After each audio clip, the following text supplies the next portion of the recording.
morning. What are your initial thoughts? Wow. We prepared this object list for you. Veronica sent it out a few yesterday, I think. Object labels also went out for you to read in preparation for the course of the exhibition. If you didn't receive the email, please let us know. We'll resend the information. And yeah, I'm really excited about this exhibition. It's different, it's new. I think visitors are going to be thrilled to see these works here at the Timken. And I'll let Derek explain a little bit how this all came into being. Thank you all for coming. It's great to see you. Thank you, Christina, for doing such a great job. Thank you to all your docents for being willing to introduce this project to the public. This is a team effort, and could not do an exhibition like this one without great leadership. And so I want to be sure to acknowledge Megan Poe, who is the bomb, right? And also Veronica, who has done such a fantastic job of helping write the labels and think about this show for over 2 years now. I want to do 3 things while we're here together, then we'll walk around and look at the objects in the show. First, I want to talk about the title of the exhibition, which I've already heard maybe present some challenges. So I want to explain that. I want to talk about who Ileana Sonnabend was, give you that background, and then I want to just say a few words about why I think it's important for museums like ours to do shows like this. So the first is the title, Metonomy2. When I said Megan is the bomb, nobody ducked for cover. Like, you all understood that I was substituting one thing for another. I was saying, when I said Megan is the bomb, I meant she's great, she's doing these explosive things at the museum, things are happening here. You all, I think, understood that. That was Metonomy. Oh. I thought it's because Megan, me, and then Metonomy, you know, you're following the same. What? So,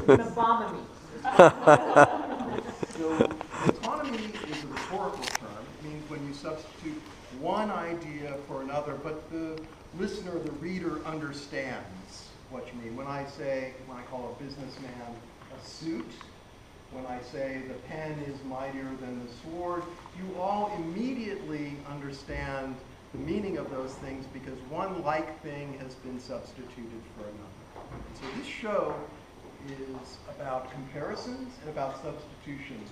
In this case, not of words, but works of art for one another. Does that make sense? So we're creating a dialogue through simple exchanges of objects that you all as docents know really well. You're familiar with them. I think you probably could recite them in your sleep if you wanted to, the order of the hangings in this gallery. And we wanted to disrupt that slightly, to give you a chance to read things like that, and to think about the relationships that you take for granted in new ways. And one way to do this, it seemed to me, would be to practice this rhetorical strategy of metonymy throughout the exhibition, and also to make a very fine point that things are not the same. One still life is not the same as another still life. One portrait does not have the same set of meanings and contexts as another, and we want to make our visitors sensitive to that. And so this is an exhibition that actually, as we're going to demonstrate today, you have to walk through the whole museum in order to experience it.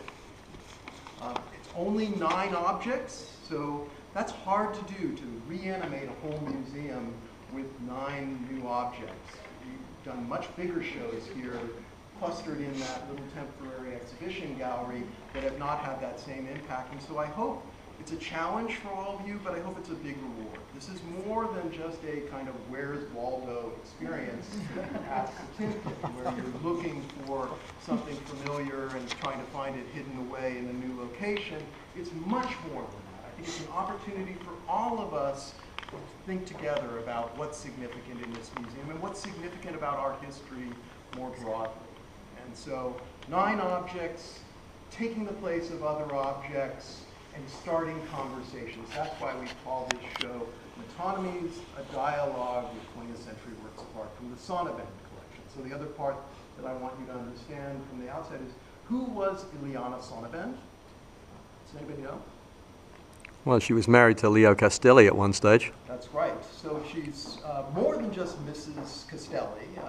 She was born in Bucharest, Romania, lived her childhood in Vienna. This is all pre-World War II, was from a very privileged, successful Jewish family in those places, had everything she wanted as a child, met Leo Castelli, who was this dashing Hungarian guy who showed up at her family and who was trying to appeal actually to her older sister, who was not available at that time, and who then met Ileana, the much younger sister, very beautiful young woman, and they went off together, engaged almost immediately. She was, I think, 17 years old when they were engaged, but did not marry for several years, traveled Europe, and then with the rise of the Nazis in Europe, very quickly discovered they needed to leave Eastern Europe, went first, I think, to France, and then through a very long, circuitous passage, ended up in New York, where Leo Castelli started his first gallery in partnership with his wife,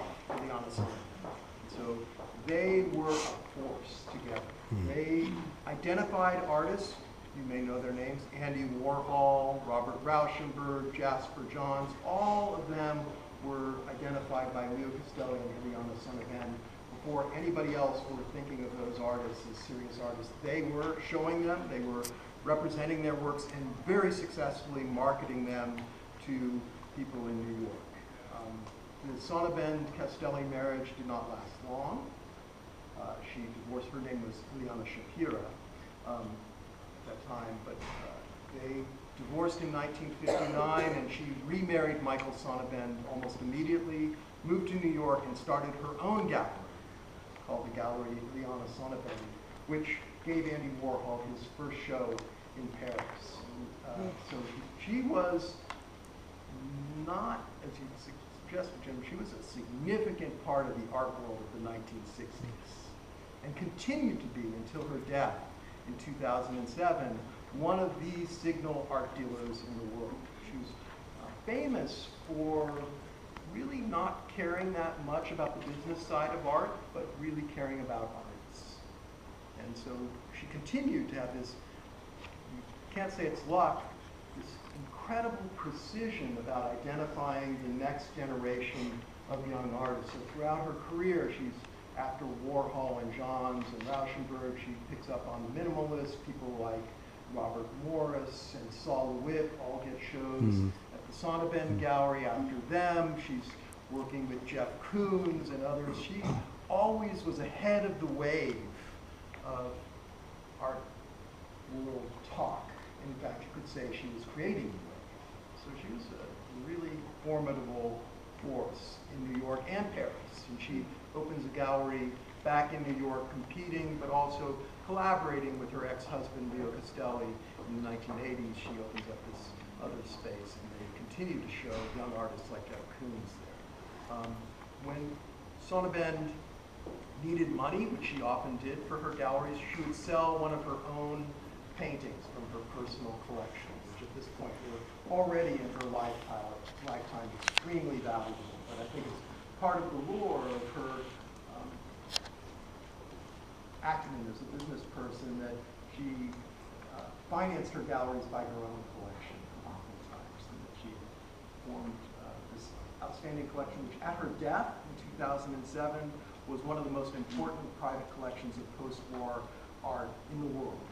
And she had an enormous, you may read about this if you Google her, probably the first thing that will come up is her estate needed to settle an enormous tax bill with the U.S. government, and they tried to do it by donating Robert Rauschenberg's famous Combine painting, which is called Canyon, to the Museum of Modern Art, as it would have been worth hundreds of millions of dollars, and they started the process of donating that as an exchange for their tax bill, and the U.S. government intervened. If you know Canyon, it has a large stuffed bald eagle on a platform in the middle of the canvas, and it's illegal to possess bald eagle, and therefore the government intervened in that transaction and prevented for many years the donation of that painting as a substitute, as a metonymic exchange for And eventually it did happen. You can see that painting at the Museum of Modern Art, but only after a long and protracted legal battle.